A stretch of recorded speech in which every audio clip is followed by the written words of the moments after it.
If men were angels, no government would be necessary. If angels were to govern men, neither external nor internal controls on government would be necessary. In framing a government which is to be administered by men over men, the great difficulty lies in this. You must first enable the government to control the governed, and in the next place, oblige it to control itself. James Madison, 1788. He's known as the father of the Constitution, but James Madison was still a young man when he began shaping American political policy. At 25, he assisted in writing the Virginia State Constitution. He was the youngest member of the Continental Congress at age 29, and at just 36, he personally wrote much of the United States Constitution, the document that would serve as the foundation for America's new government. Madison's physical bearing made him seem even younger. He was 5'4" and about 100 pounds, with a soft voice that seldom carried to chamber back benches. To help compensate for his height, he adopted a springy walk that made him appear taller. He was from Virginia, where he was born to a slaveholding family and raised at Montpelier, his family's estate. He attended what is now Princeton University in New Jersey, where, already ambitious, he tried to do without sleep so he could study more. Known to friends as Jemmy, Madison was 43 when he began courting Dolly Payne Todd, a widow living in Philadelphia with a young son. Aaron Burr, Madison's friend from their days at Princeton, arranged for an introduction. In a letter to her best friend, Dolly wrote enthusiastically of meeting the man she called the Great Little Madison. The Madisons were married in September of 1794. They never had children of their own. They moved into the president's house in March of 1809. He was the nation's fourth president, serving 2 terms until 1817. George Clinton and Elbridge Gerry were his 2 vice presidents. Though Madison's policies weren't universally adored, his wife certainly was. Unlike her husband, who dressed in black, played chess, and suffered from anxiety attacks, Dolly Madison was vivacious, liked cards, and wore bright colors, silks, and turbans. All of Washington wanted to enter what author Washington Irving called the blazing splendor of her drawing room. In 1812, Mrs. Madison arranged the first wedding held at the White House. She also initiated 2 Washington customs, the inaugural ball and an annual Easter egg roll. Madison's administration coincided with the War of 1812, which in 1814 escalated to include attacks on American soil. Mrs. Madison was home planning a dinner party for 40 when the sounds of approaching British cannons frightened her into fleeing the president's house, her pet parrot in tow. She's also reported to have rescued Gilbert Stuart's painting of George Washington. Soon afterwards, the British set fire to the president's house, but not before eating the dinner Mrs. Madison's cooks had prepared, and the home was swiftly reduced to a charred, burned-out shell. Reconstruction efforts took 3 years. Most of this time, the first couple stayed in a Washington home called Octagon House. After the presidency, the Madisons retired to Montpelier. He became a gentleman farmer and succeeded his good friend Thomas Jefferson as the rector of the University of Virginia. Nevertheless, their finances dwindled. He fell ill in June of 1836. As the summer wore on, his doctor offered him stimulants to keep him alive for the 4th of July, so that he, like Adams, Jefferson, and Monroe, might die on the anniversary of the Declaration of Independence. Madison waved off such a notion, however, and died on the morning of June 28, 1836. He was 85.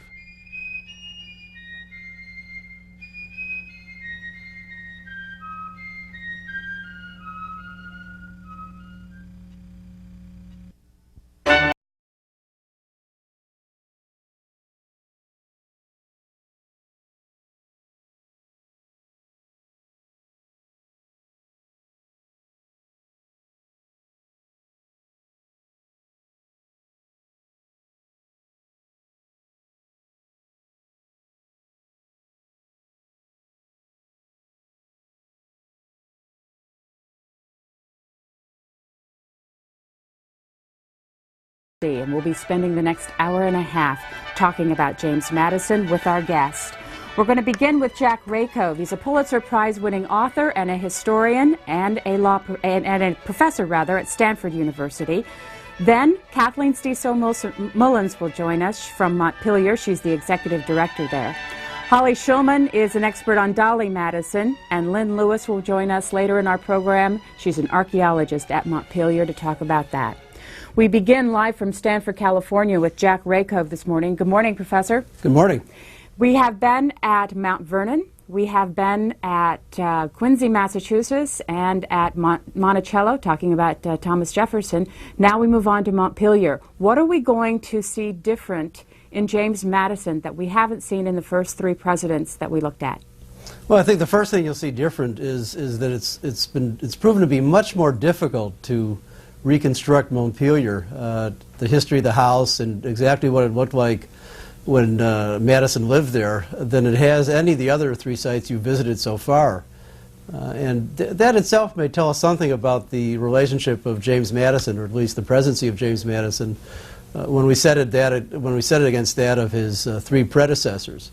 You know, there's a terrific amount of information we know about the history of Monticello, where you visited last week.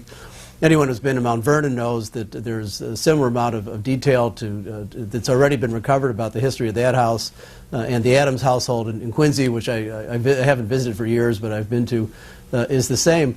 Montpelier, next to those three houses, remains, as I understand it, something of a mystery and something of a puzzle, and perhaps that also says something about the way in which, at least in terms of presidencies, Madison's reputation as president has been in some ways eclipsed in comparison to that of his predecessors, certainly in terms of Jefferson and George Washington. We've learned that he was had a little soft voice, that he was the shortest president that we had.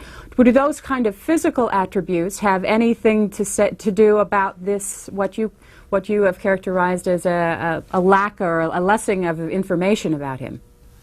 No, I don't think it has anything to do with with that. It has more to do with, in a certain sense, the kind of privacy that Madison maintained in many ways about his own life. And it also has to do, I think, much more, from a historian's perspective, with the nature of his correspondence. Certainly next to John Adams or Thomas Jefferson, whose correspondence is fascinatingly detailed and rich and complicated, and which ranges across a whole array of different subjects. Madison seems like a much more focused person. His correspondence volume, which actually I'm just editing to come out in the fall, is first and foremost and largely political in nature. So you just don't get the same kind of snap, crackle, and pop kind of conversations that you do in so much of Jefferson and John Adams' correspondence. I think it's probably richer in many ways than George Washington's, but of course Washington has the war years and all kinds of issues of command and control of American armed forces to kind of enliven his. Madison's is a very political correspondence. We are going to invite our viewers to join us over this next 90 minutes. You'll see the phone numbers at the bottom of your screen. You can start dialing now, and we'll take your calls as they come in. We want to begin, Mr. Rakove, at the beginning. Port Conway, where is it? Well, it'd be nice if you could put a map up. We do have a map up. Let's do it. There we go. Port Conway, which is, on the Chesapeake shore east, well east of Montpelier, was the home of Madison's maternal grandmother and her, I believe, second husband. And so it's where Madison was born in mid-March 1751, new style, because the calendar was about to change, old style, as they would have said, as we could also say for strict accuracy. And he was there for a fairly short period, and then returned to what was still a kind of burgeoning and still developing family homestead at Montpelier. What was his growing up like?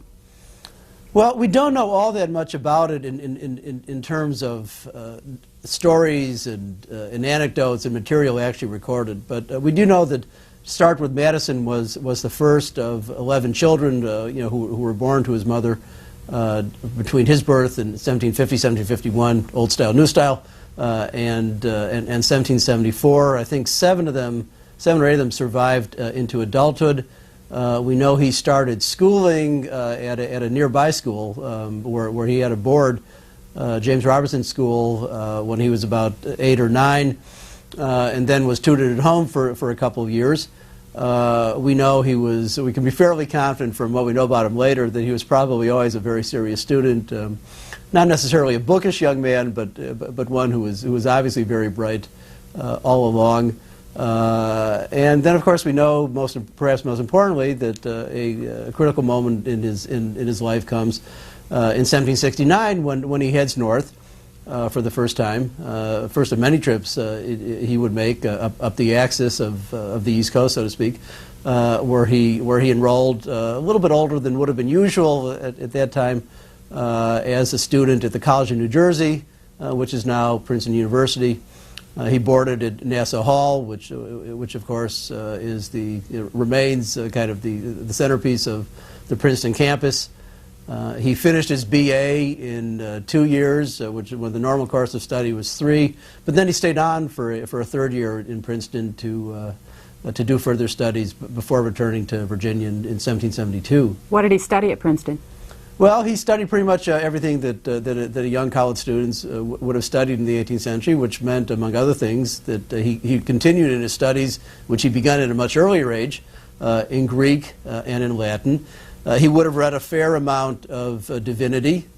Princeton was a New Light Presbyterian school. New Light here means it's been kind of caught up in the fervor of the Great Awakening, kind of a revival of Calvinist theology that kind of swept through the colonies in the mid-18th century.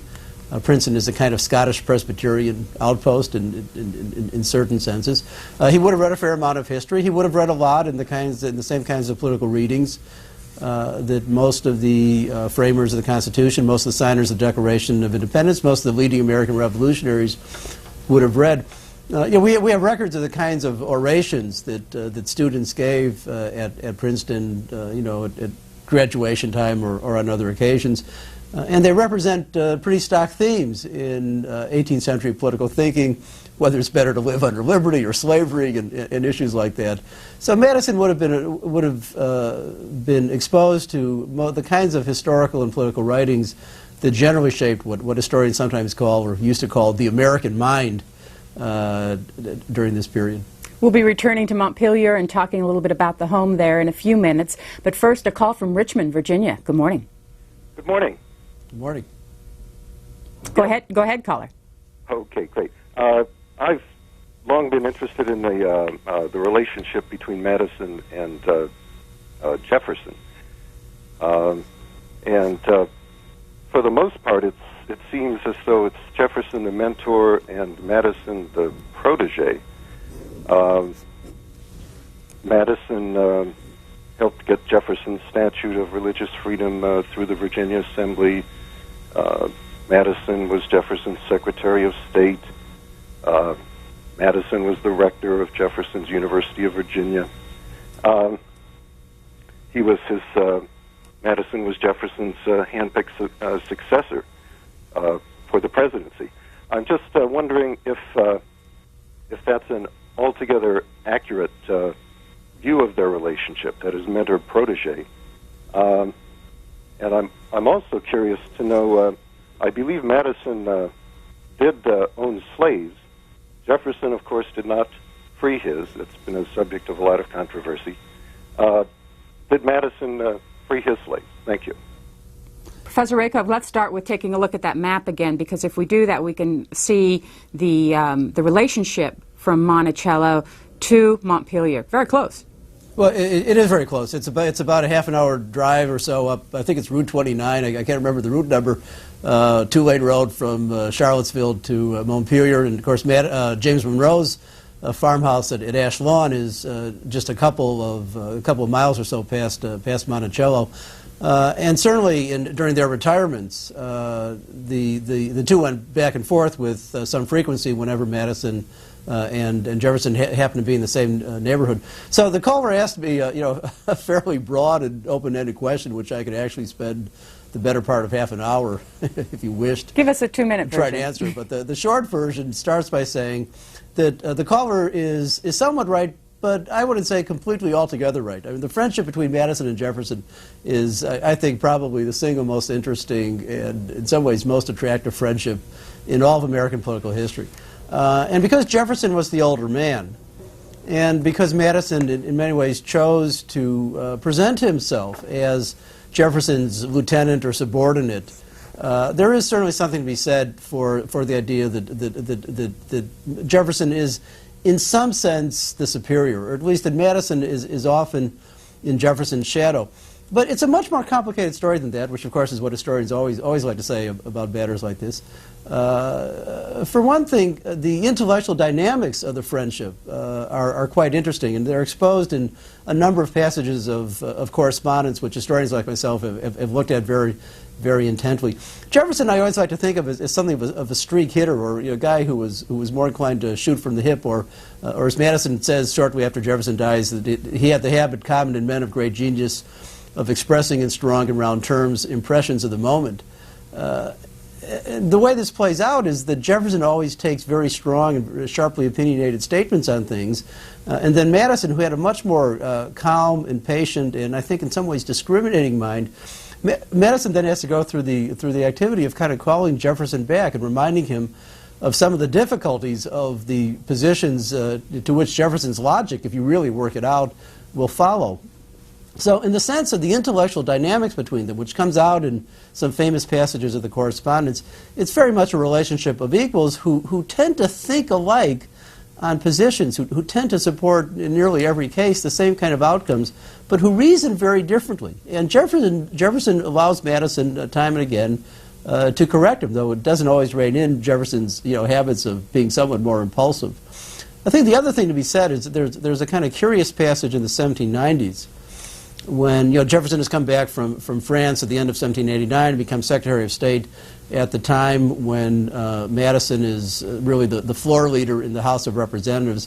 Together they move into opposition to Hamilton and to some of the policies of the Washington administration in the early 1790s. But then Jefferson resigns as Secretary of State in I think late 1793, goes back to Monticello, stops reading newspapers, really tries to divorce himself as much from politics as he possibly can. It's during this period that I think it's fairly clear that Madison is clearly the preeminent leader of the Republican opposition to Federalist policies under President Washington and Secretary of the Treasury Hamilton.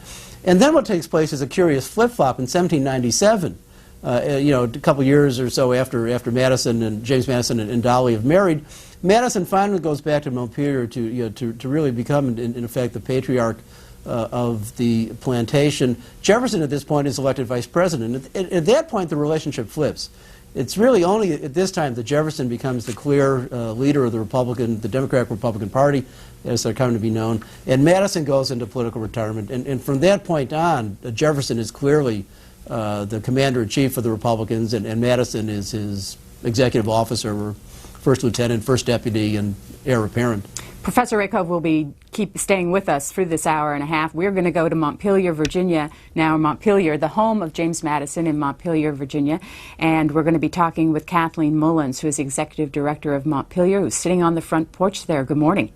Good morning.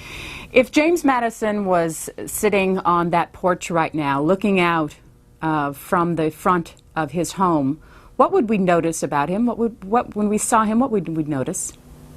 You'd probably see a very reflective man who was looking at the same view that actually we're looking at today, and that's a spectacular view of the sky clearing over the Blue Ridge Mountains. And what would he look like?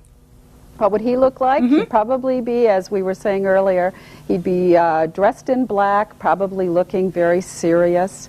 I can envision Dolly over his shoulder saying, "James, let's take a walk." Did he ever do anything fun? I think he did. I understand that he had quite a sense of humor, and it came out in smaller groups, that he tended to be better with smaller, more intimate parties. But he did have a wonderful sense of humor, and he and Dolly had just a terrific relationship together. Why did he wear black? You know, I don't know that. I'm not sure how much it was a reflection of the time and the dress and the fashion of the period, or what his statement was. Maybe Professor Rakoff has some insight into that. Professor? Well, one thing might be said is Madison always cast himself, as many of his generation did, in the role of a kind of virtuous Republican. He was a man of the mind and not of personal style. He's always a deeply serious person, though those who just said, very, very good in conversation in small groups. And I think the other thing is that fashion started to change fairly dramatically, became in some ways more elegant at the end of the 18th century and on into the early 19th century. And I think people reach a certain age and they decide it's not worth keeping up with the fashion. So it could be kind of fairly characteristic response to that kind. We also have here that he was the first president to regularly wear trousers instead of the knee breeches. Back to you, Kathleen Mullins. Tell us a little bit about Montpelier. How long has it been? How long has it been around? Montpelier itself has been around since 1723, when the president's grandfather was first deeded the land. That's one of the strengths we really have at Montpelier, is it really does represent 3 generations of the president's family. It has been in the hands of the National Trust since the mid-1980s, and I think you may have referred to earlier that it opened in 1987 on the president's birthday, March 16th, to celebrate the bicentennial of the Constitution of our country. And when did James Madison live there? James Madison lived here his entire life. He came back shortly after his birth, and as we said earlier, he was born at his mother's home in Port Conway. They came back here, I believe he was about 6 months old, and he lived here and he died here. He died, in fact, in this house. How many acres? At that time, the Madison estate was about 5,000 acres. What we have today is 2,750 acres. And what did the president do with the plantation? Was it a working plantation? Very, very much so. Again, started by his grandfather Ambrose, and then really, really perpetuated very much by his father, who was an astute farmer. There was, of course, tobacco, but there were other crops on site. But what they also ran, and interestingly, it's underneath where the contemplative temple is today, there was a very lucrative blacksmithing business. Our archaeologists have determined that it was about a football field in length, very large business. And he was dealing with the local farmers around, but he was also dealing with individuals from New York and Philadelphia and New Jersey, providing for them. So there was an industry going on here as well as the farm side of it. An earlier caller asked about the slaves. Did he own slaves? Yes, he did. In fact, when I listened to the caller, it's interesting to note that Dolly's father did in fact manumit his slaves, and they had moved from Virginia to North Carolina. He freed his slaves and they moved to Philadelphia. Madison did not free his slaves, and in fact, even in his will, he did not free his slaves. From where you're sitting, how far is it to his gravesite? It's about 3/4 of a mile from the main house where we are now. Now, this is the house. It's important to remember that his father built the core of this house. The original site where his grandfather first built is right over by the cemetery, and that was known actually as Mount Pleasant.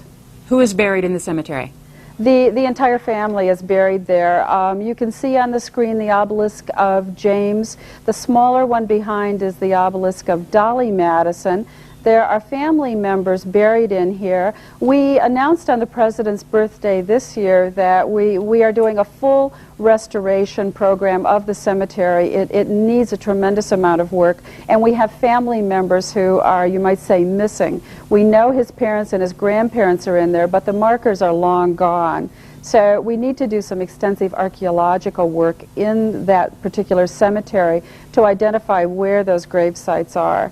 There's only one member or one person in that cemetery who is not a Madison family member, and that is a fellow by the name of Carson, who was one of the owners after Dolly sold the estate. So that family put him in there. Yeah. Galax, Galax, Virginia. Good morning. Good morning. How are you this morning? Fine, thanks. I would like to ask Professor Rakoff what his opinion is of the argument given by Lance Banning about the degree of nationalism of Madison in the 1780s, and also what his opinion is of the reassessment of the Madison presidency. You know, I'm somewhat reminded of John Adams' comment about the War of 1812, that they had the same difficulties in the Revolutionary War, if not worse. So I'll just hang up and listen to his comments. Professor. This will sound just slightly academic at the beginning. Lance Banning is a colleague of mine at the University of Kentucky who has a wonderful political biography of James Madison in the late 1780s, early 1790s called The Sacred Fire of Liberty, published, I think, by Cornell, which was a Pulitzer Prize runner-up a few years ago, I think in 1995, 96 when it came out. Lance and I disagree somewhat about exactly how to characterize Madison in the late 1780s, early 1790s. I tend to see Madison at this period as an extremely strong nationalist, at least for a period of a couple of years, and the strength of his nationalism being distilled in his key proposal, which fails at the Philadelphia Convention, to give Congress an unlimited veto over all state laws. Lance tends to see Madison as more of a kind of very open-minded, somewhat more modern in his opinions, really maybe trying this idea out, but then willing to draw back from it when he understands its impracticality, which I think he did come to understand. So this is a kind of disagreement among historians as to just how do you characterize the depth of Madison's nationalism. I think there was I personally think, that in 1787, 1788, at the time when he's writing the Constitution, Madison was in some ways in a deeply reactionary, very conservative kind of mood, very critical of the way in which state governments were operating, really wanting to relegate them to a position well below the level of what might be called the state sovereignty ideas of the 1790s, though it's certainly true, as Lance argues very effectively, that he does move away from that position very quickly. Now, the second question about how do we think about Madison's presidency is also an enormously open-ended one. The War of 1812 was not one of our happier wars. Most historians would certainly argue that better diplomacy, a shrewder assessment of the foreign policies of France and of England in the years leading up to the declaration of war should have inclined the United States to lean a little bit less towards France and to be a little bit more tolerant of English positions. And certainly the war, once begun, had the characteristics, seemed to often have the characteristics of a potential debacle. The fact that the national capital was burnt 2 years into the war certainly isn't a very happy testament to the strength of American preparedness or the quality of American military leadership. But having said that, there is a kind of reassessment of the outcome of the war, which in some ways coincides with the way in which Madison's presidency was viewed by his contemporaries. The crucial point was not that the war had not been well fought, that Americans had demonstrated weak leadership, poor generalship, that Madison himself, his administration, had not been well prepared for the extent of the hostilities and so on. But rather, the crucial thing was that the nation got through it. It had a lot of help, because after all, the British were much more distracted by having to fight Napoleon than they were committed to having to put down the Americans over a set of navigation issues. The Americans had a lot of help, but the war could have come out much worse than it did. When it's over, in the last 2 years of his presidency, when one might have thought that Madison would have been subjected to a lot of criticism and to having his reputation really plummet, precisely because the war had not been that happy an experience. In fact, the opposite happens. The last 2 years of Madison's presidency were actually a very happy time. He seems to have been much admired by everybody except for his strongest Federalist critics and detractors. And when he leaves the presidency in 1817 to begin the nearly 20 years of his retirement, his reputation really goes with him quite intact. So that kind of judgment suggests that perhaps the severity with which historians at different times have been inclined to fault Madison for the weakness of his executive leadership may miss an important point about the deeper strength of his administration and the deeper success which in the end, for better or worse, the war entailed. Kathleen Mullins, before we step inside Montpelier, tell us a little bit about this gazebo that's out front. The gazebo was built by the president during the 18-teens renovation of the site. What he was doing was preparing the site to be his retirement home where he and Dolly would finally come and stay. It's interesting to note that during their marriage, which they were married in 1794, they spent actually very little time here. He thought he was coming back after Philadelphia, but then was called to Washington to serve as Secretary of State during the Jefferson administration. So he added on to the main house, and he built this wonderful contemplative temple.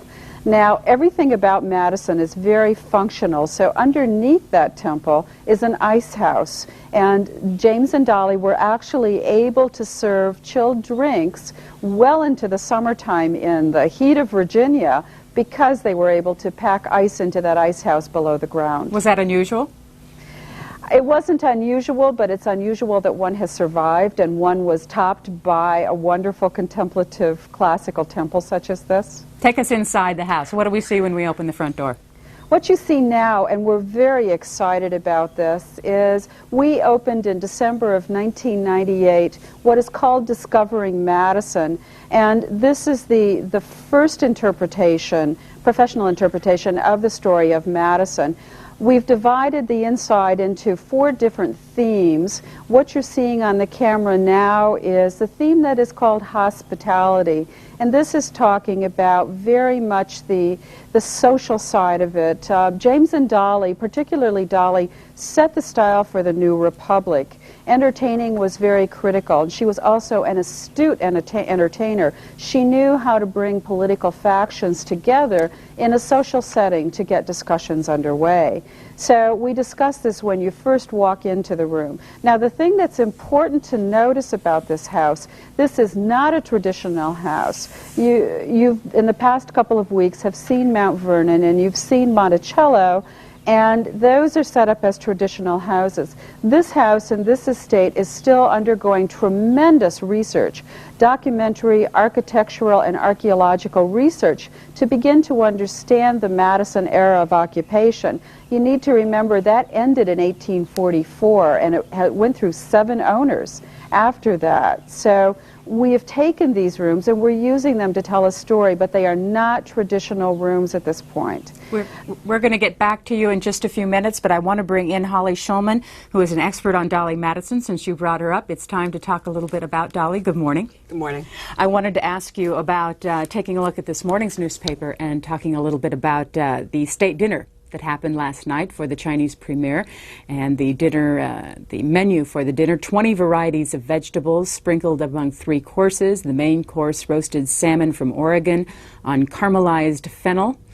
I'm wondering how that would compare with what Dolly might have done. Well, I think a literal comparison is probably less interesting than a symbolic comparison, which is what you're really saying is what function do dinners and food and ceremonies still play in our political life, and they do. It's very important. Dolly Madison was in some ways the queen, and James Madison was the king, which is to say that the president is both the prime minister and the king, and his wife is therefore not the prime minister, but she is the queen. And so they perform the ceremonial functions of a government in a republican state. And that was not true, of course, in Britain, where you have a real monarch. So it is the president and his wife who take over the ceremonial functions of state, and that's what you're seeing here. The Clintons play a very important role in the ceremonies of state, and how do you make foreign dignitaries feel important and welcomed, and how do you project a particular image both onto the national stage and the world stage? And I think in that sense, Dolly Madison and James Madison would have thought this was wonderful because they were very conscious of how to project a Republican image. Something that Thomas Jefferson couldn't do as well. No, let me take that back. Thomas Jefferson did a brilliant job, but he did a brilliant job as a single man who was a widower, and the Madisons did something very different. What did Dolly look like? Well, we have many pictures of her, but Dolly was about 5'6". She was more or less the same height as James Madison. She had dark hair. She had ringlets. She cared a great deal about looking beautiful and fashion. The 4 girls in the family, she came from a family with originally 8 children, 4 boys and 4 girls, and they were all social successes. She seemed to be at times more plump and less plump, and But if you look at James Madison's pictures too, there are times in which he seems a little smaller and a little bit bigger. That's true, and that's of course the painter's eye as well as Sure. the actual person. We do have a photograph of Dolly Madison, but she's quite old. It's a photograph? We do. It's a daguerreotype, and it's from 1848. And but that's the only photograph we have. After all, we're talking about a technological shift here. We know James Madison was 43 years old when they married. How old was she? She was 25. She was a widow. She had 2 children. One had died. She had married a young Quaker lawyer named John Todd. And John Todd, there's no record particularly of their marriage, but there's also no record of anything disharmonious in their marriage. What we know is a wonderful marriage. But yellow fever there was a yellow fever epidemic in Philadelphia, and both of her in-laws died, and her husband died, and her infant son died within a week. So I think that was quite a blow. But then she was a widow. She went back into Philadelphia, and within a year she had married James Madison. John Todd was a Quaker. She was a Quaker. When she married James Madison, she was read out of the Society of Friends. Polly Schulman is here in our studio in Washington. She has studied the papers of Dolly Madison. We have Jack Rakove, who is in Stanford, California. He has written a lot, and including a Pulitzer Prize-winning book about the Constitution, has written a lot about James Madison. And in Montpelier, the home of James Madison, we also have Kathleen Mullins, who's joining us as executive director there. We'll take a call for Berkeley, California. Hello. Go ahead, Berkeley.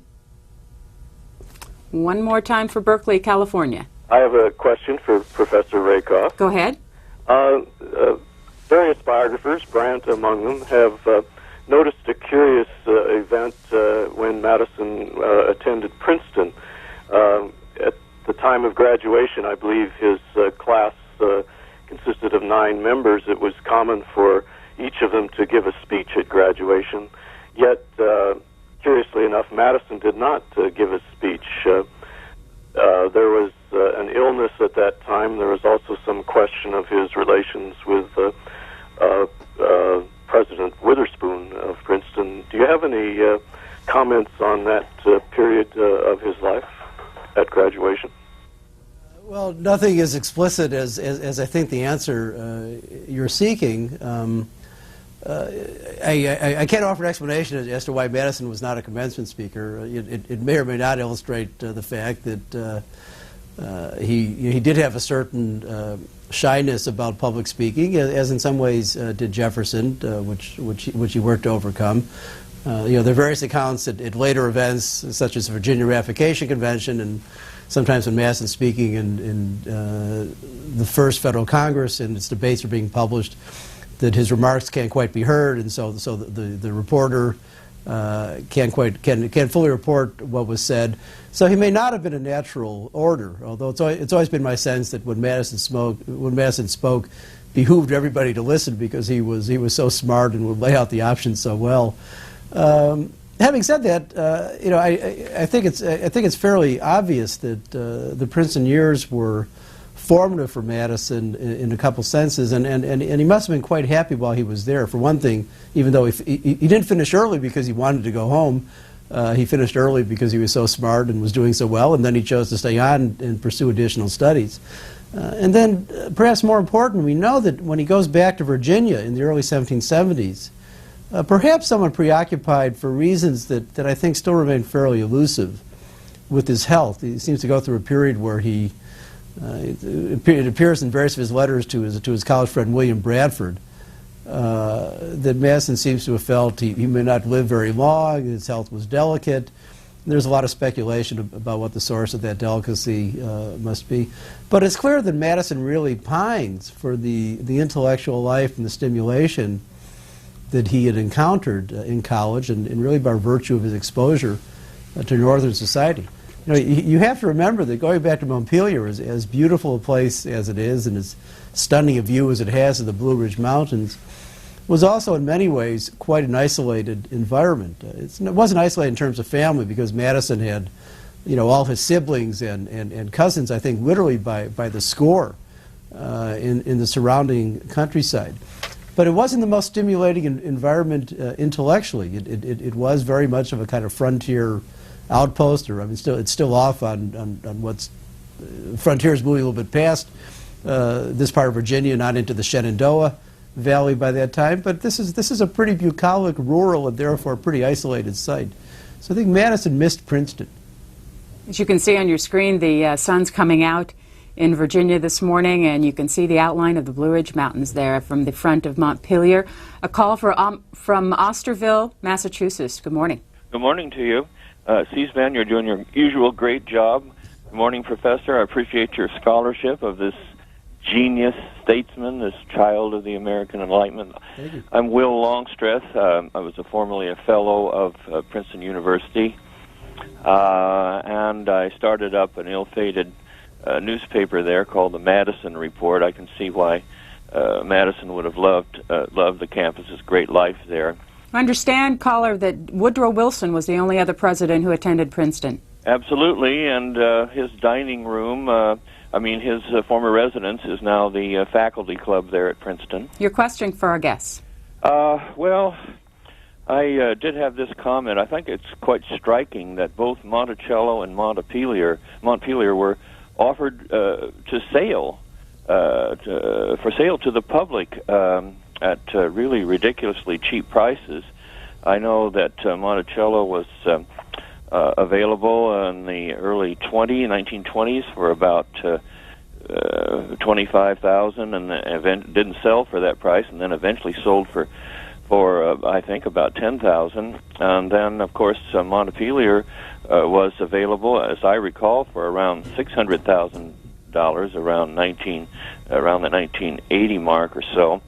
So I thought that was just a striking kind of a condition of affairs that prevailed. But my question would be this. The American Enlightenment and the idea of a temple of reason, and the reference I have in mind, of course, is to the Encyclopedia Britannica, the Scholars Edition of 1911, where the early presidents of the United States were characterized as deists. Jefferson certainly was. I wondered if you had a comment about Jefferson's religious beliefs, and I'll stand by. Okay, thanks very much. Let's go. I'm sorry. About Jefferson or Madison? I think you meant Madison. But let's start first with Kathleen Mullins and ask the first part of that question regarding the sale of Montpelier. Yes, thank you very much, because that's incorrect. The house was sold. Let me go back to when Dolly sold it in 1844. And James Madison was dead then? He was dead. He died in 1836, and Dolly ended up selling the estate in 1844. It went through 6 owners before the DuPont family bought it in 1900, but it wasn't for sale in the 1980s. Marion DuPont Scott, who was the last DuPont resident to live on the site, bequeathed the estate to the National Trust for Historic Preservation, and that's how it came into the hands of the National Trust. Holly Shulman, it wasn't purchased. Holly Shulman, why did Dolly Madison sell Montpelier? She needed the money. She needed to get rid of the house. She couldn't sustain the house anymore in the larger picture. Immediately, William Madison, who was one of James Madison's brother and the only surviving brother at that time, was threatening to pursue a debt that James Madison owed him. And for that debt, he was threatening to sell off slaves. And one of the slaves actually wrote to Dolly Madison. We have that letter from a woman named Sarah. And she said, "This is a crisis. What are we going to do? There's a threat to sell us to what were called Negro buyers." And at that point, Dolly Madison decided that it was better to sell the estate and try to leave the slave families intact than to just let this suit go on and let this crisis continue. So she sold it to a man named Henry Moncure, M-O-N-C-U-R-E. I'm not sure I pronounce that correctly. Elizabeth Mullins, why was Dolly in debt?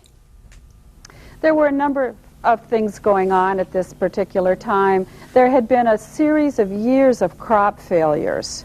at this time. She also, her son Payne Todd was an alcoholic and a gambler, and the Madisons during their lifetime had spent $40,000 on his debts. Dolly continued to pay his gambling and his alcoholic debts even after James had passed away. So you have a combination of bad crop years, you have an estate that is beginning to be in tremendous need of work, and you have a son who is really running her into debt, and you get a situation where she really has no choice but to sell the estate and move back to Washington permanently. You have another room in the house that you want to show us. We have actually 4 rooms that we opened as part of Discovering Madison. And the room that you're showing now is the one that is dealing with family. This is the extended family of James and Dolly Madison, and family was extremely important to the Madisons, especially to Dolly. What this room really shows is, and you can see in the one corner there, we have a dress that is made from an actual pattern cut from a dress of Dolly Madison's in a fabric that very, very closely matches the original velvet. So that gives you sort of a feel for how Dolly looked, what her size was, her stature. We also have in this room, which is just wonderful, is Dolly's engagement ring. We have very few artifacts from the Madison era, but the ones that we have are extremely special, such as her engagement ring.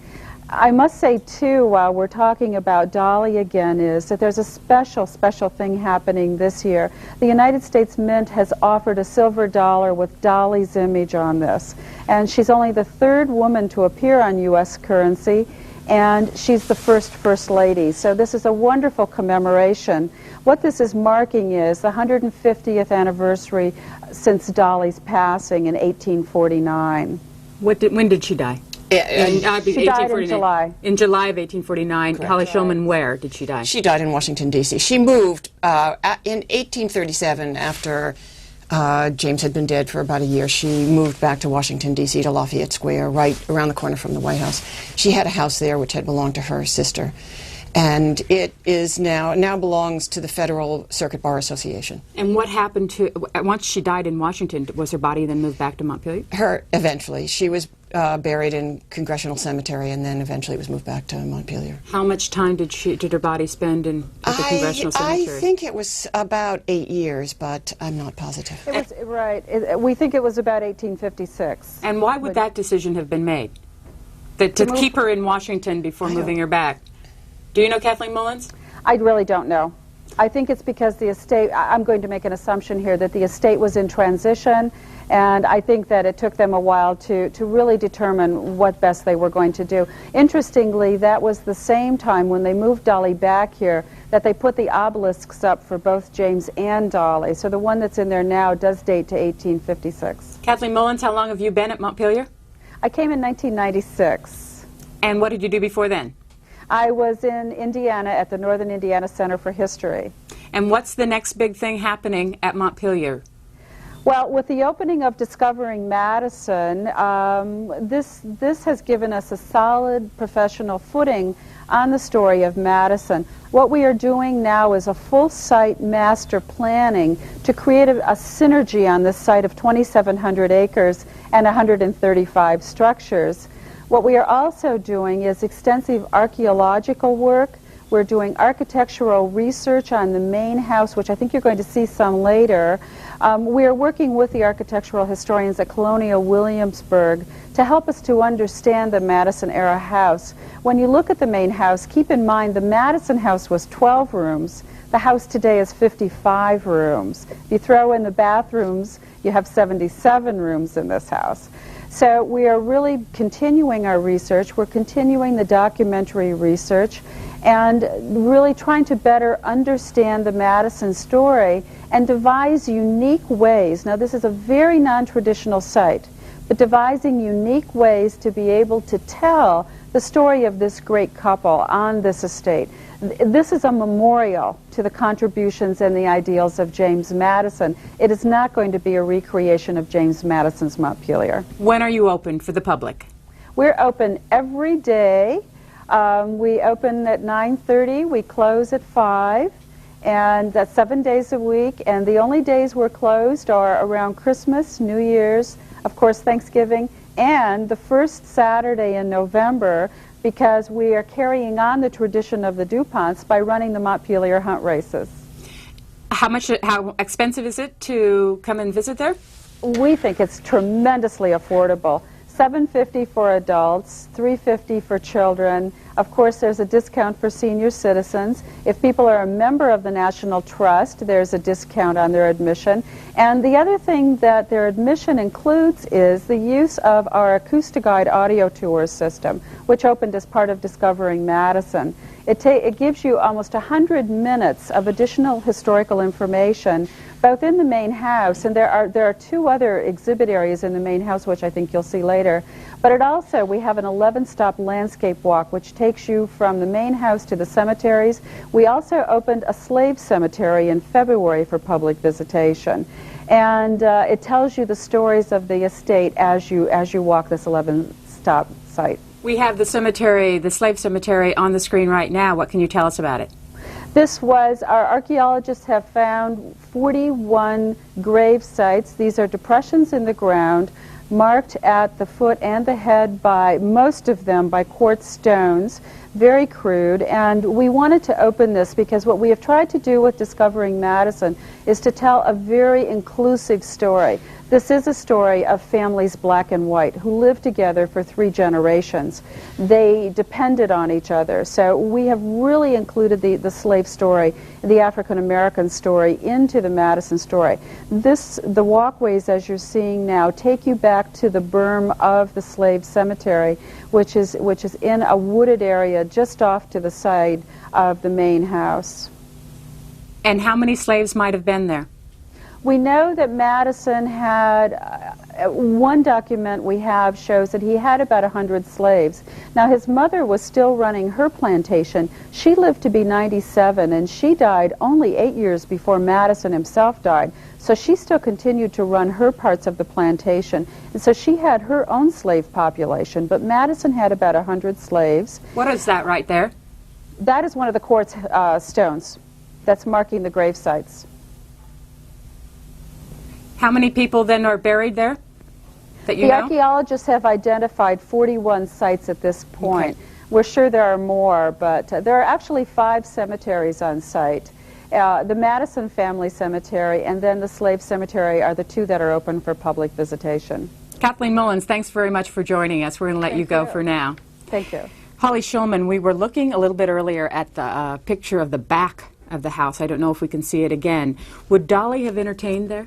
That's what someone asked me when I first came in here. Of course, it depends on the time of year and how many people she had. On the 4th of July, they would have 100 people, and they would obviously do that outside on, I assume, wooden planks set up as tables and so on and so forth. But in the month of December, they would have been inside. Aspen, Colorado, you're next for our guest. Hello. Hello. You're on the air. Go ahead. All right. Thank you. This is to Mr. Rakove.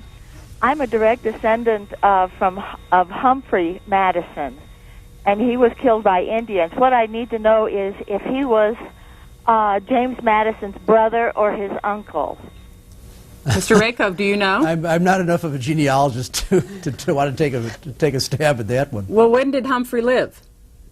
Humphrey lived, he was born in 1725.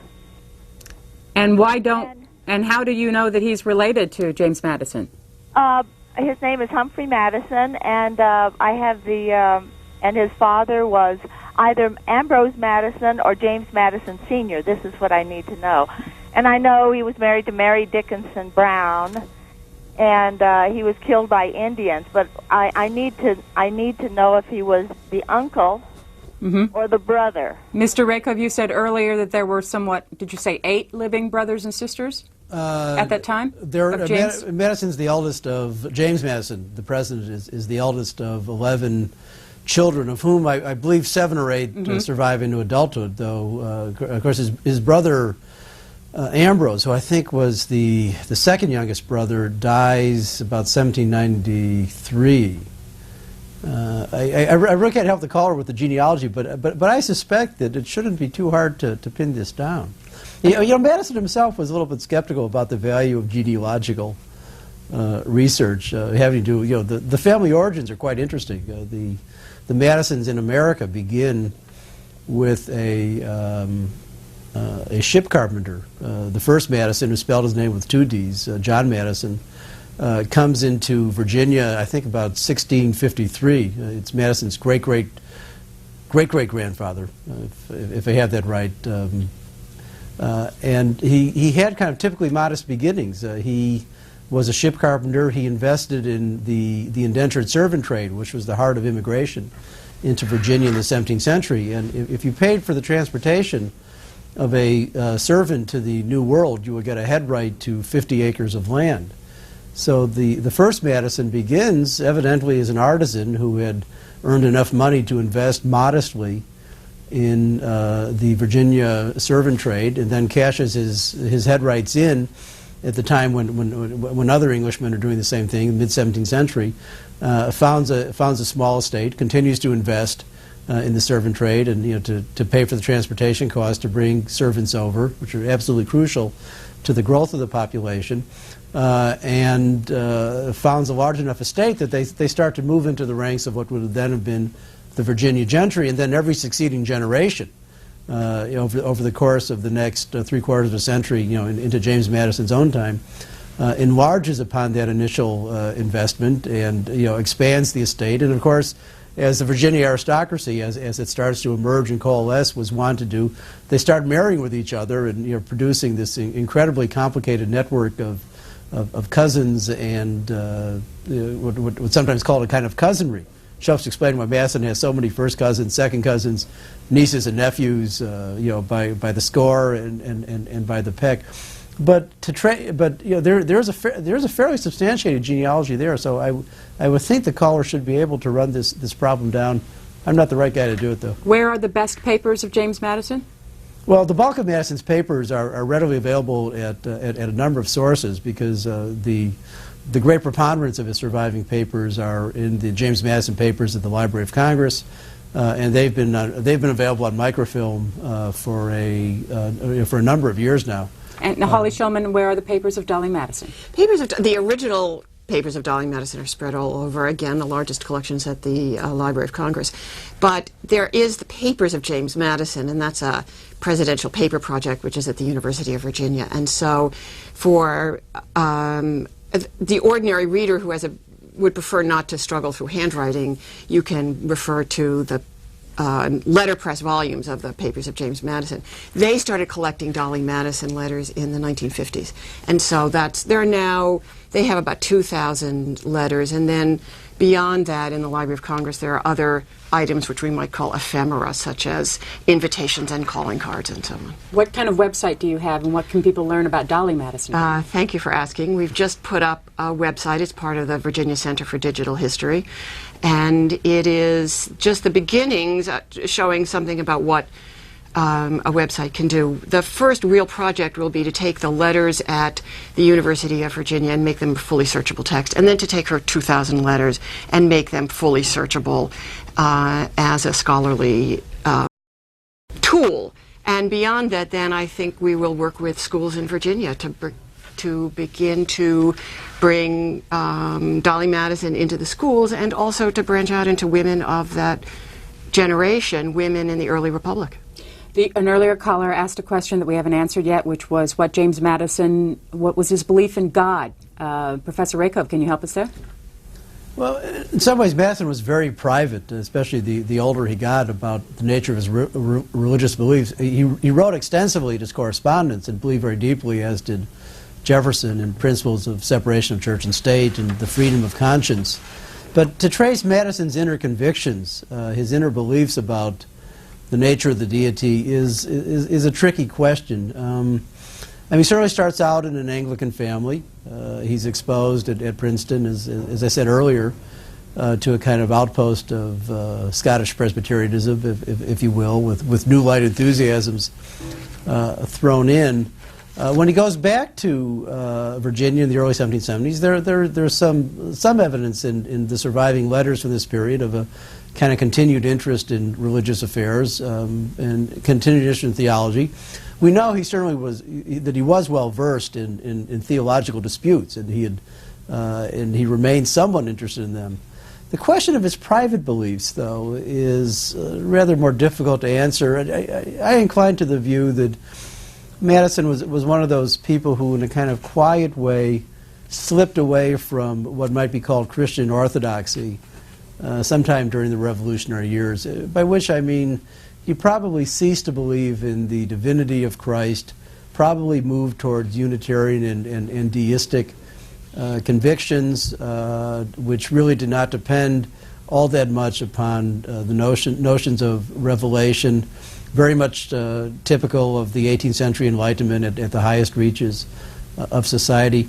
And I think the one other important point to make here is that Madison's, very much like Jefferson's, whole commitment to the principle of freedom of conscience and to the theories of separation of church and state that are consistent with that, rest upon the insight which we often trace to John Locke, that all religious convictions ultimately are a matter of private belief, and that most religious convictions are essentially a matter of opinion.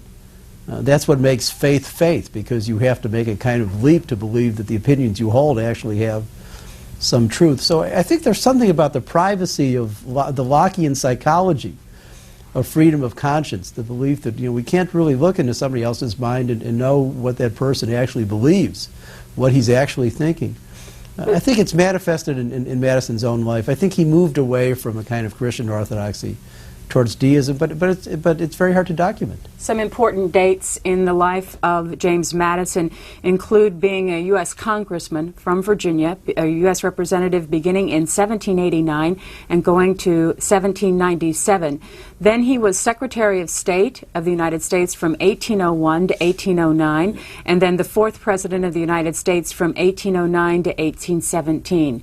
Jeff Rayco, we were talking about this earlier, and the fact that it was kind of common for a Secretary of State to move up into the presidency during that time. Well, for a brief period, it was.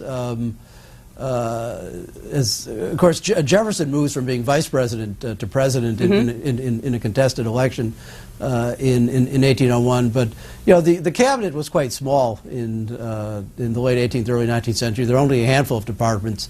Secretary of State, which was primarily but not exclusively concerned with foreign affairs, was far and away the most important one. And that, of course, was because, somewhat to the surprise of the framers of the Constitution, of course, they hadn't anticipated the French Revolution and the enormous impact that would have not only on Atlantic politics in the international sense of the term, but also on American national interests. I mean, they had thought, when they adopted the Constitution in the late 1780s, they probably thought that the United States would have to be busy for a few years negotiating treaties of commerce with nations like Britain and France and Spain and other European powers, and that once those treaties were negotiated, the United States could rely essentially on commercial relations with Europe and not really have much to do with its political affairs.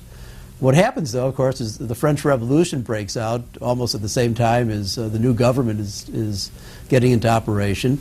It leads to, of course, enormous conflicts that go on for a quarter century. In Europe, the wars of the French Revolution and then the Napoleonic Wars. And it gives Americans wonderful opportunities to make profits from Europe's strife, but wonderful opportunities also brought real dangers. And Madison and Jefferson and indeed John Adams and Washington Hamilton are all buffeted back and forth by their conflicting notions of where the true national interest lies, whether the United States should tilt towards Britain or towards France, how vigorous it should be about enforcing neutral rights. So the Secretary of State, as the repository of the kind of daily business of conducting foreign relations, becomes, after the president, the far and away the single most important office in the executive branch. Holly Shulman, did Dolly Madison participate in James Madison's campaigning for president? People didn't campaign for president in the way that you think of campaigning for president, so no. But James Madison didn't participate either. Maybe that's the short answer. We're going to take a call now from Frank Franz. He is with the James Madison High School in Vienna, Virginia. Hello, Mr. Franz.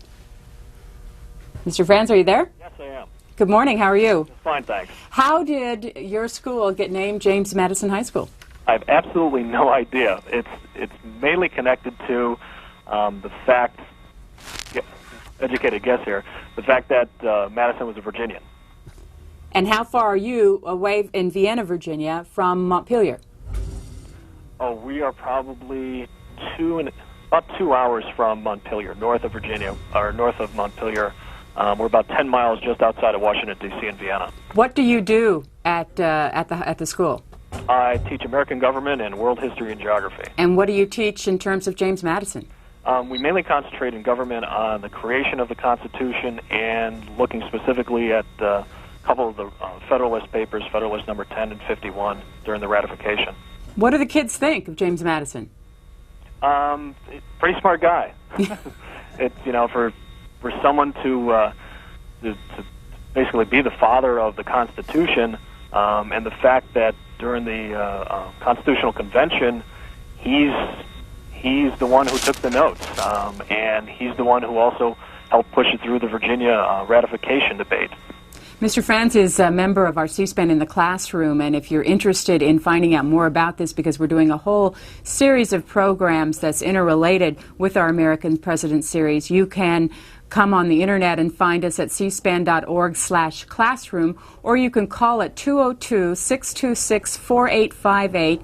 Any teacher that's interested in becoming a member of C-SPAN in the Classroom and would like to participate more using these programs in their classroom, we would invite it. Mr. Franz, do you have a question for either of our guests? Yes, sir. Professor Rakoff, as a member of Congress, besides the Bill of Rights, what else did Madison concentrate on? What did he push through?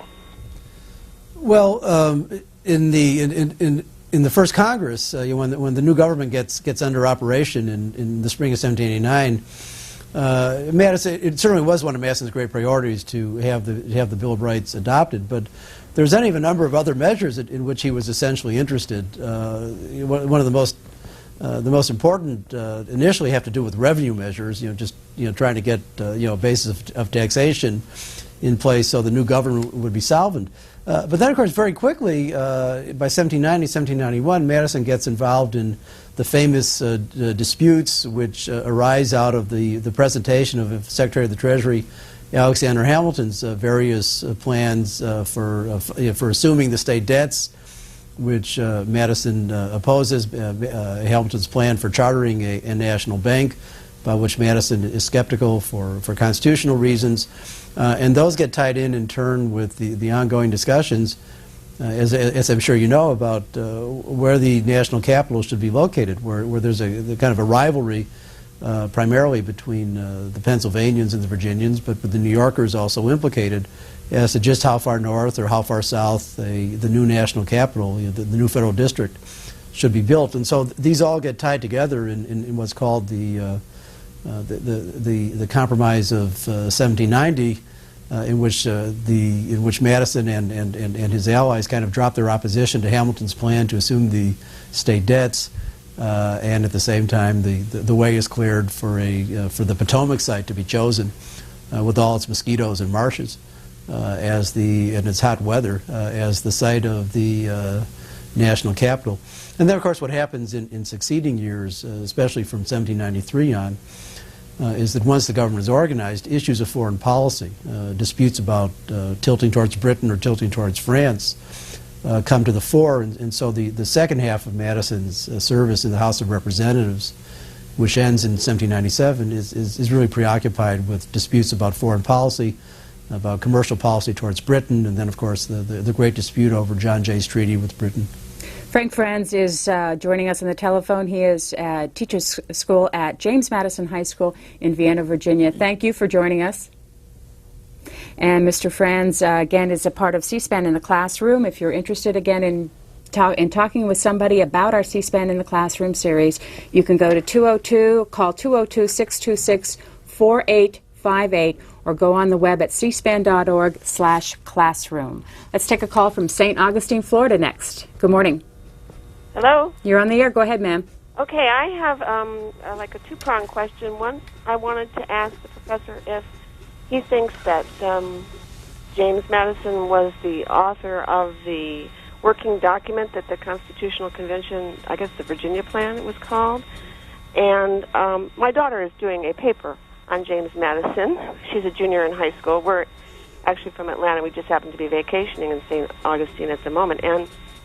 And so she is researching this, and I've been reading some of the books she's been bringing home. And the second question is, does the professor think that James Madison's greatest contribution was the Constitution itself, the Bill of Rights, or the actually pushing through the ratification process? Professor. Right. Well, the story of the Virginia Plan, I think, is an interesting one that we don't fully appreciate. The convention was supposed to meet in, I believe it was May 14th, 1787. And we know that Madison prepared very extensively for the convention and really took upon himself the role of trying to set an agenda.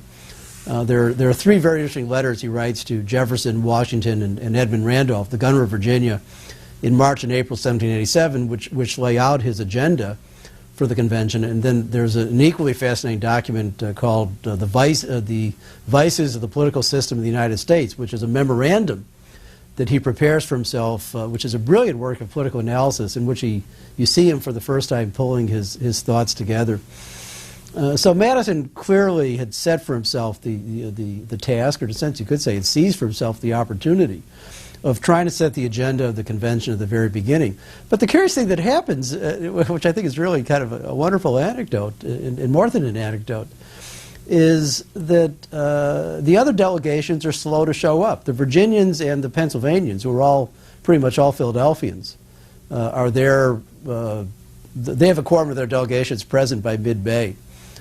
But the other delegates, just at the time they're supposed to be there, the other delegates haven't appeared. So the convention can't convene until you have 7 states there to do the business. So it's in this interval, which in effect is created by a kind of accident, that the Virginians seized the opportunity, which they also felt was kind of incumbent upon them as a responsibility, to actually draft a set of articles, which becomes the Virginia Plan that Edmund Randolph reads on May 29th. But, it's worth speculating. Suppose all the other delegations had showed up on time in mid-May before the Virginians had a chance to kind of sit down together and with some consultation with the Pennsylvanians and figure out what they wanted to do, or at least how they wanted to get the ball rolling.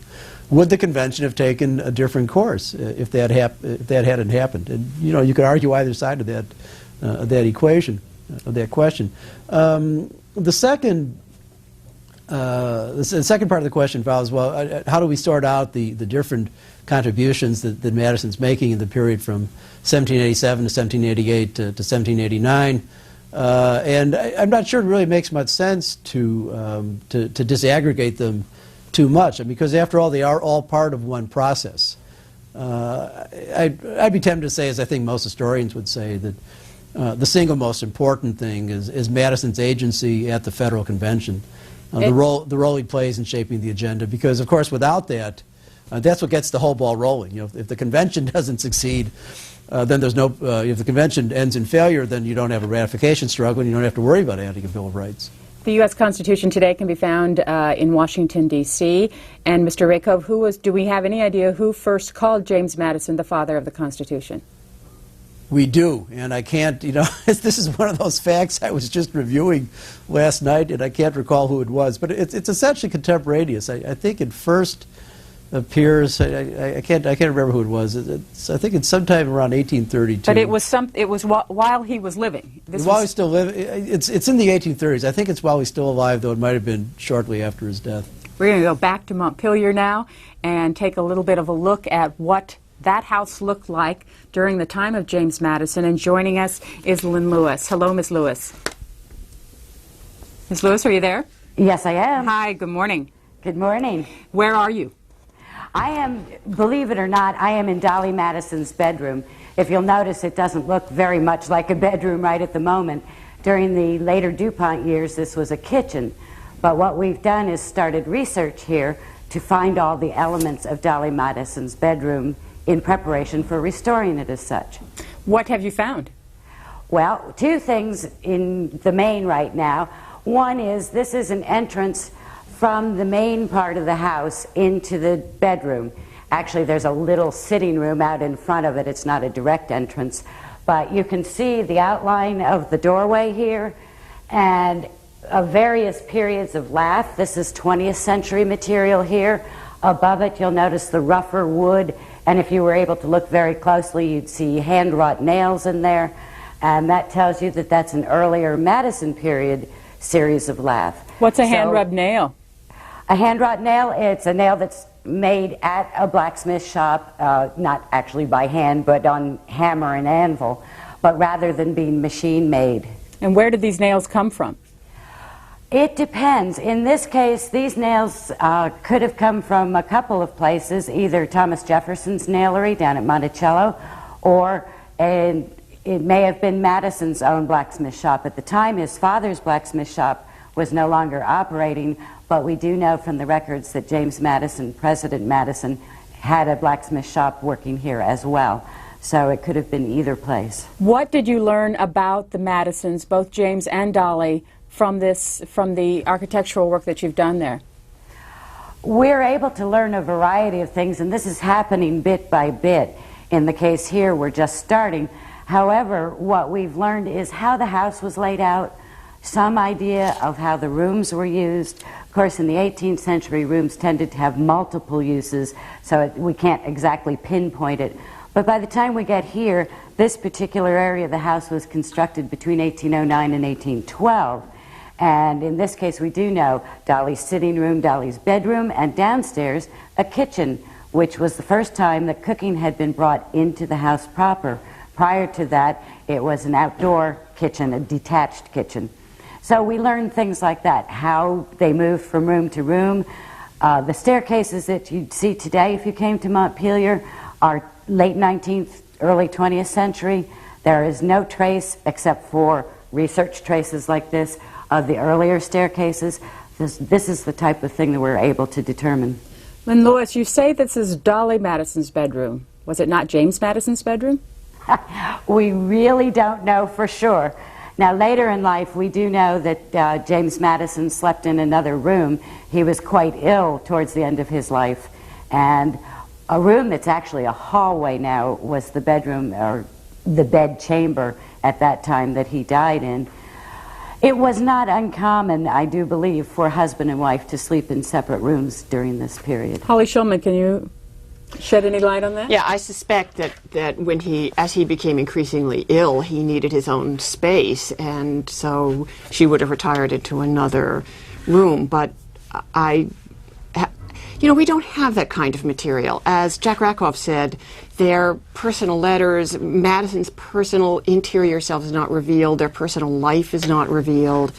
But you did say earlier that you did know that they had a specific kind of relationship. They did have a particular kind of relationship, but just to go back for a moment, when they retire to Montpelier, when Madison finishes his second term in March, they stay for a month, sort of saying goodbye to Washington, and then in April they go back to Montpelier.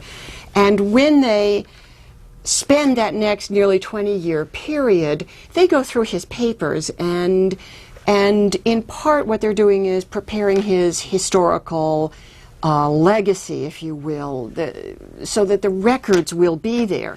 But the other side of that is they're taking out and they're editing and they're deleting. So we don't know what they edited out and what they deleted out. When I said before they had a particular kind of relationship, what I meant is that, particularly in public, they had a particular kind of exchange where she took a very public leadership ceremonial kind of role. That's why Dolly Madison is known as the great hostess, and there was Dolly Madison ice cream. There still is Dolly Madison ice cream in Colorado.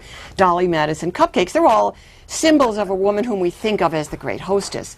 And he was more of the politician and the retiring scholar, and it was symptomatic that he did not sit at the head or the foot of the table when they entertained in the White House.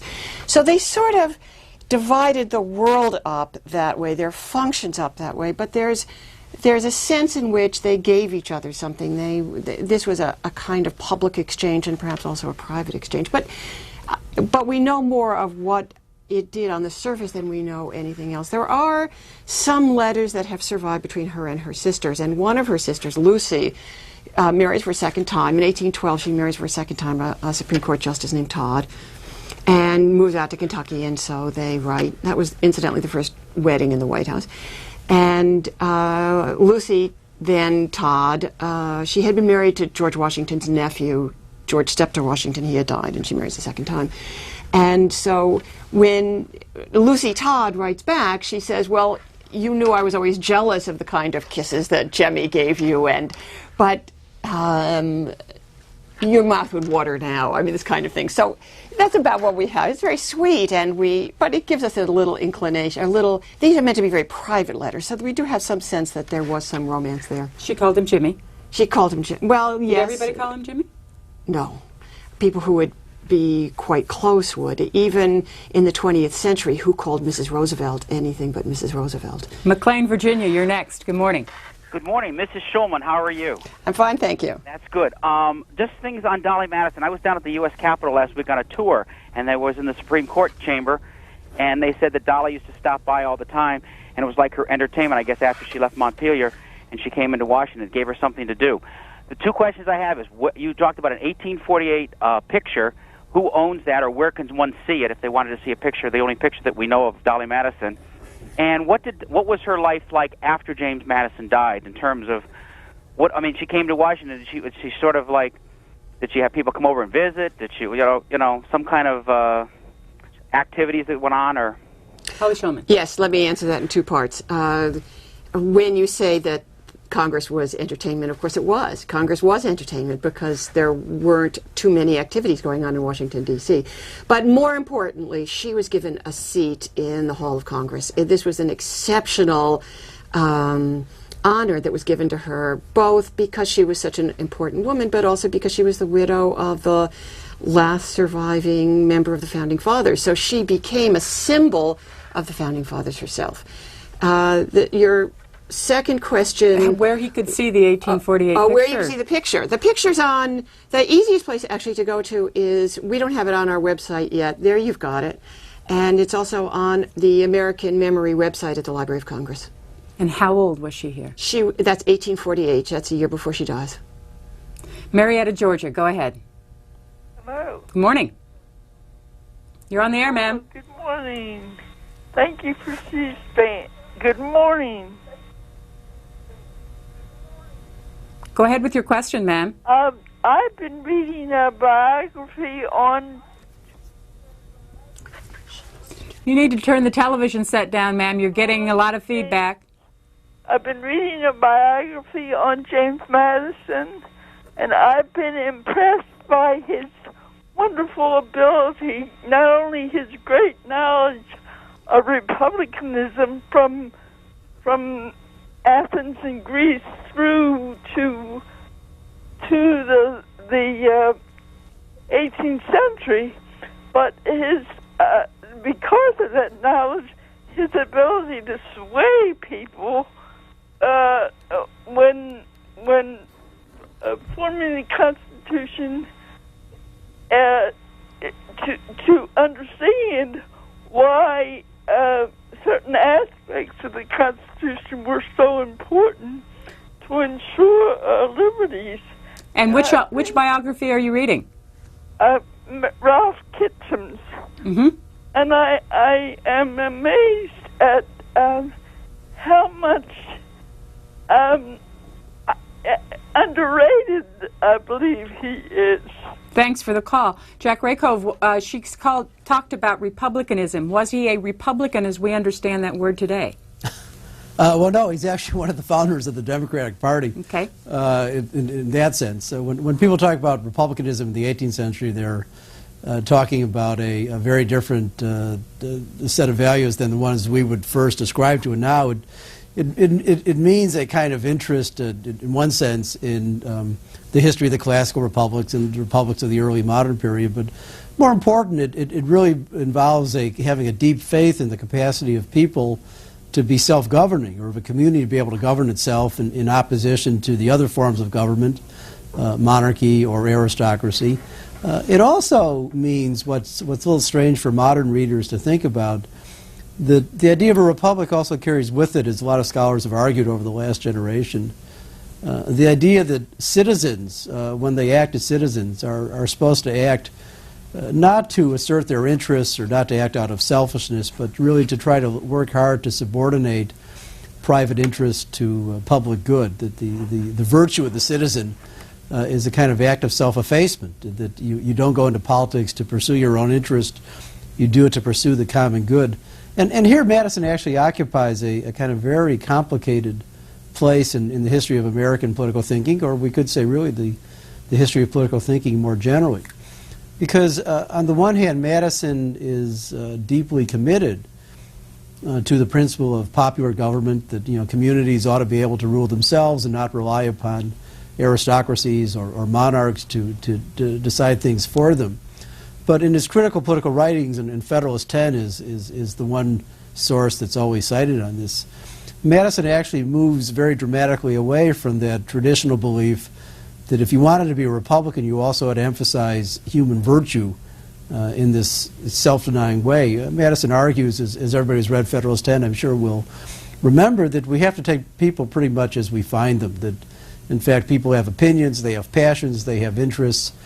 Most people can't really, in most times, can't really rise above their opinions, their passions, and their interests to think long and hard and deeply about what the true public good is and what the common interest actually entails. So Madison's theory is that you're trying to use the vices of individual life, of individual selfishness.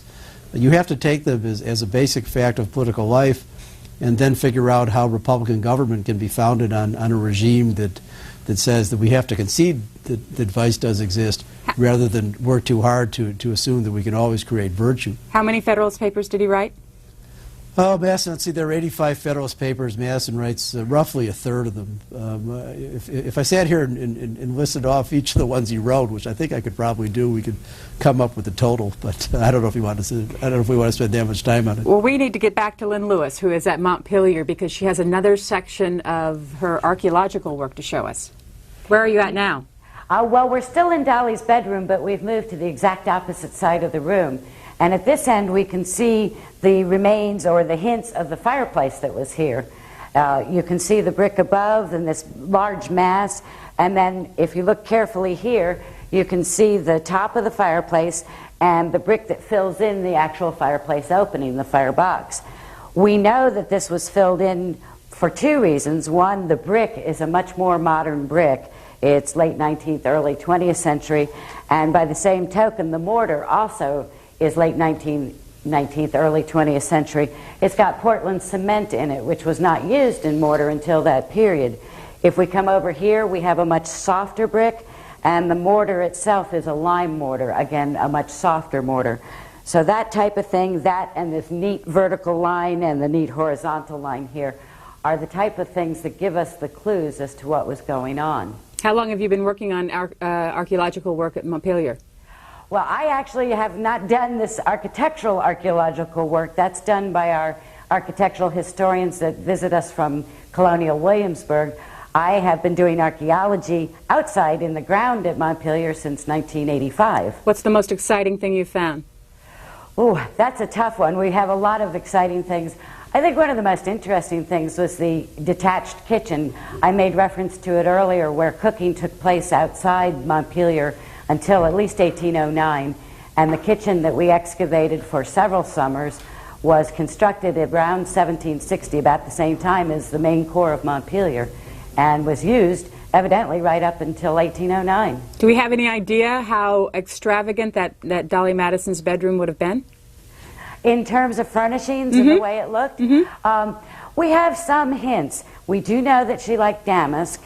She liked red damask and she liked yellow damask, and there is a reference from a friend of hers who visited and came into the sitting room and bedroom, and she does refer to red damask. The description is a little vague, but it seems like it was quite nicely furnished. Lynn Lewis, thank you very much for joining us. You're quite welcome. Holly Schulman, was Dolly Madison the first wife of a president to be called the First Lady? She was the first wife of a president to be called the First Lady. She was also the first Lady, other than a few months of Abigail Adams, to be in Washington, D.C. And I think that's what really sets her stage there. That the capital, for the first year, the capital was in New York, and then it was moved to Philadelphia.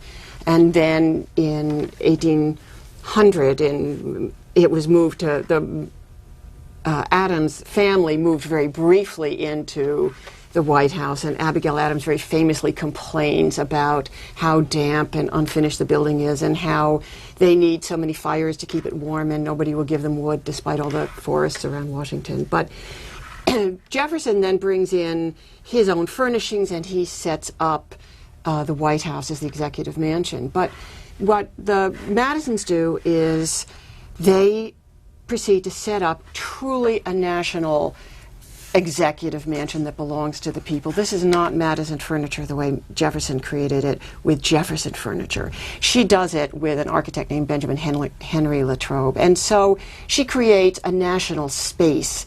So, as I say, on the one hand, we know that she's famous for her love of material things, but on the other hand, she's creating a space which really does set a tone for what a national executive mansion should look like.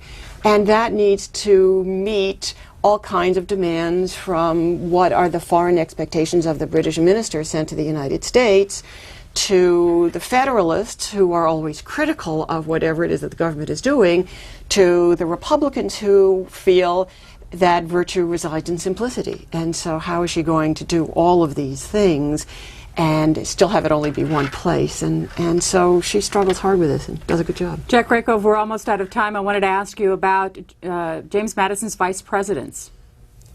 There's a kind of curious irony to Madison's vice presidents. The two he had were first kind of inherited from Jefferson was George Clinton, and the second is Elbridge Gerry.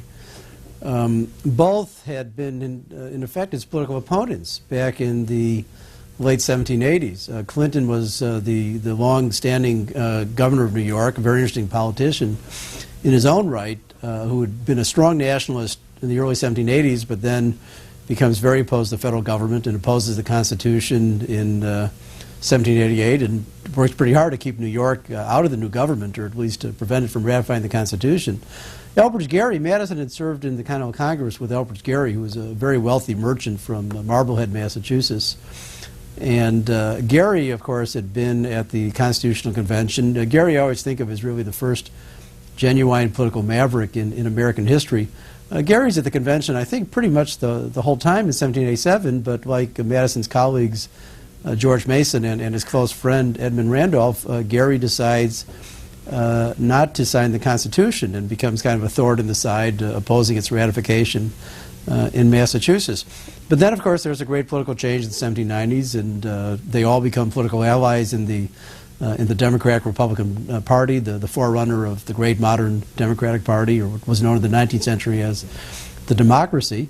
Gerry has a very successful diplomatic stint in the late 1790s, trying to patch things up with France during the period of the so-called Quasi-War.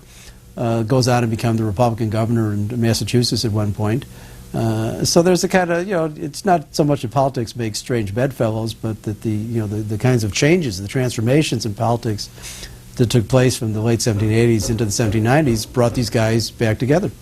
We are out of time, unfortunately. Thank you both for joining us. If you'd like to continue this conversation, go to our website at americanpresidents.org, and there you can participate in the chat room. It's beginning just now as we're finishing up this program with Gerard Gawalt. He is with the Manuscripts Division of the Library of Congress, so we can answer more of your questions about James Madison.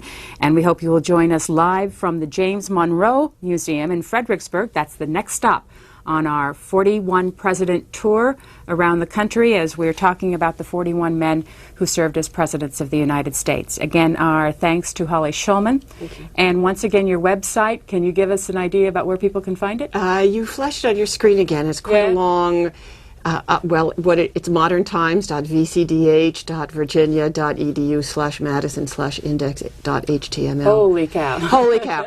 This is part also, there it is on the screen, with the associate editor of the Papers of James Madison, David Matter, and we are editing the correspondence of Dolly Madison. That will be a select edition of her letters, and eventually on this website will be the complete letters. Jack Rakove has written many books. Here are two of them. This one here is Original Meanings, for which he won the Pulitzer Prize. And on this one, he has a biographical work of James Madison. Professor Rakove, joining us from Stanford, California, thank you very much. Thank you. And thanks to our guests and our callers.